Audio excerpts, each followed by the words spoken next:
কোনো দল নাকি বলছে বিএনপির এই সমস্ত কার্ড টার্ড দিবে, বলছে এগুলো নাকি সম্ভব না। আপনারাই বলেন এই কার্ড দিয়ে এইভাবে উন্নয়ন করা সম্ভব কিনা? আমরা তো পানির মতো পরিষ্কারভাবে আপনাদেরকে বলছি কিভাবে সম্ভব, কিন্তু তাদের কোনো পরিকল্পনা নাই, জনগণের জন্য কোনো কর্মসূচি নাই এবং কোনো রকমের নীতি আদর্শতা নাই। সুতরাং তারা এগুলো বলতে পারে। তারা আজকে বলছে আমাদেরও একজন মুক্তিযোদ্ধা আছে। আরে বাবা, বিএনপি থেকে অপসারিত হয়ে একজন মুক্তিযোদ্ধা আপনাদের সাথে যুক্তদান করেছে আমরা জানি, কিন্তু আমাদের পুরা দলটার প্রতিষ্ঠাতাই তো মুক্তিযোদ্ধা। এই দলের সবচাইতে বেশি সেক্টর কমান্ডার এবং মুক্তিযোদ্ধার অবস্থান। আমাদের দলটাই তো মুক্তিযুদ্ধের সপক্ষের দল, আমাদের দলটাই তো স্বাধীনতার সপক্ষের দল।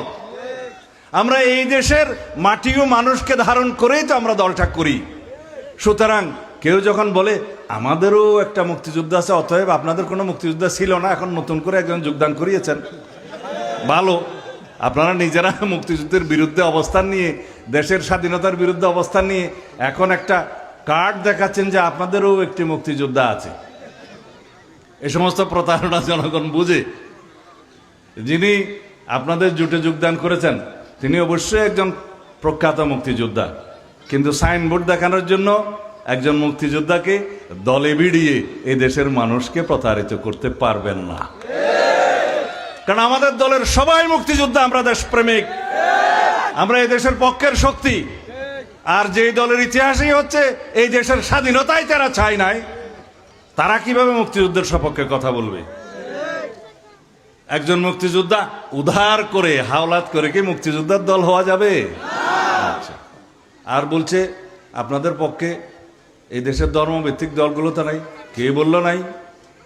এই দেশের সবচাইতে যারা বড় আলেম ওলামা, এই দেশের আলেম ওলামাদেরকে যারা প্রতিনিধিত্ব করে, তারা সবাই আজকে বাংলাদেশ জামাত ইসলামের এই যে ধর্মীয় বিভ্রান্তির বিপক্ষে তারা অবস্থান নিয়েছে এবং বলছেন, মানুষ সেটা জানে এবং বলছে এরা প্রকৃত ইসলামের অনুসারী তো নয়, তারা ইসলামের ক্ষতি করছে, বলছে কিনা?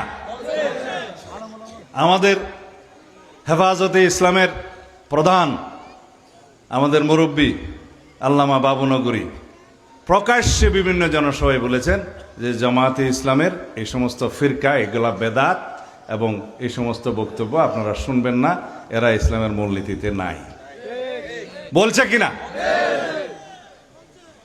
তো সুতরাং আমরা তো আমাদের সেই গভীর জ্ঞান নাই সে সমস্ত বিষয়ে, আমরা এর বেশি বলতে চাই না।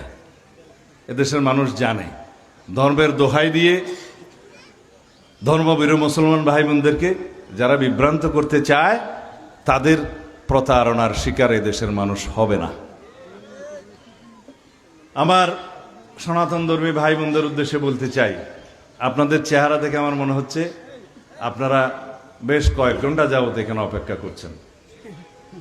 আপনার